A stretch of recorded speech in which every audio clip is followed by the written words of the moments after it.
शोषित महिला, युवा, उनके जीवन को सशक्तिकरण के लिए, उनके जीवन में बदलाव के लिए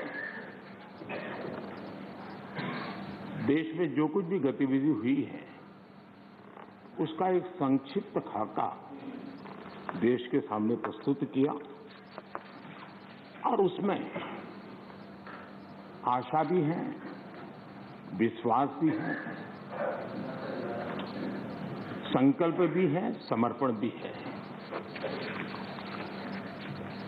अनेक माननीय सदस्यों ने विस्तार से चर्चा की है। माननीय खड़गे जी ने कुछ देश के लिए, कुछ दल के लिए, कुछ खुद के लिए काफी कुछ बातें बताई थी। आनंद शर्मा जी ने भी, उनको जरा समय की तकलीफ रही, लेकिन फिर भी उन्होंने कोशिश की और उन्होंने ये कहा कि देश की उपलब्धियों को स्वीकारा जाए। श्रीमान मनोज झा जी ने राजनीति से अभिभाषण परे होना चाहिए, इसकी अच्छी सलाह भी दी। प्रसन्न आचार्य जी ने वीर बाल दिवस और नेताजी से जुड़े कामों के संबंध में भी विस्तार से सराहना की। डॉक्टर फौजिया खान जी ने संविधान की प्रतिष्ठा को लेकर विस्तार से चर्चा की। हर सदस्य ने अपने अनुभव के आधार पर, अपनी राजनीतिक सोच के आधार पर और राजनीतिक स्थिति के आधार पर अपनी बातें हमारे सामने रखी है। मैं सभी माननीय सदस्यों का इसके लिए हृदय से आभार भी व्यक्त करता हूं। आदरणीय सभापति जी, आज देश आजादी का अमृत महोत्सव मना रहा है।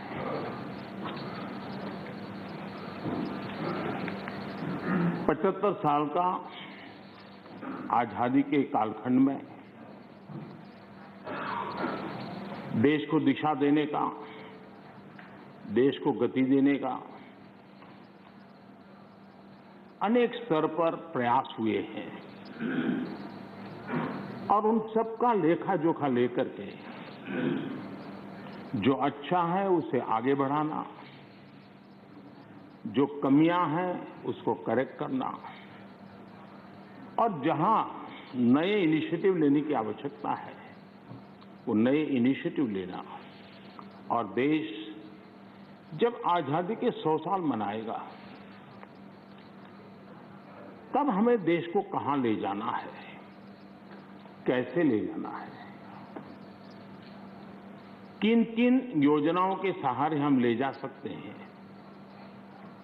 इसके लिए ये बहुत ही महत्वपूर्ण समय है।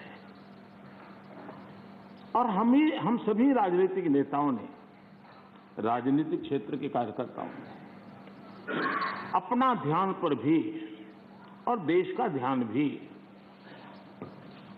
आने वाले 25 साल के लिए देश को कैसे आगे ले जाना, इसके लिए केंद्रित करना चाहिए। और मुझे विश्वास है कि उससे जो संकल्प उभरेंगे उस संकल्प में सबकी सामूहिक भागीदारी होगी,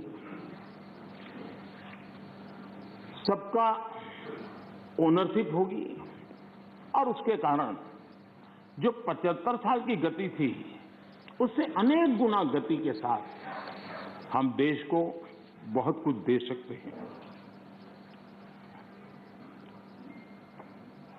आदरणीय सभापति जी,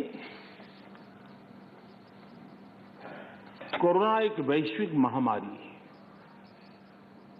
और पिछले 100 साल में मानव जात ने इतना बड़ा संकट नहीं देखा है। और संकट की तीव्रता देखिए,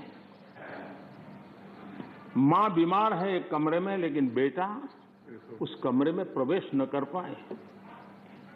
पूरे मानव जात के लिए ये कितना बड़ा संकट था।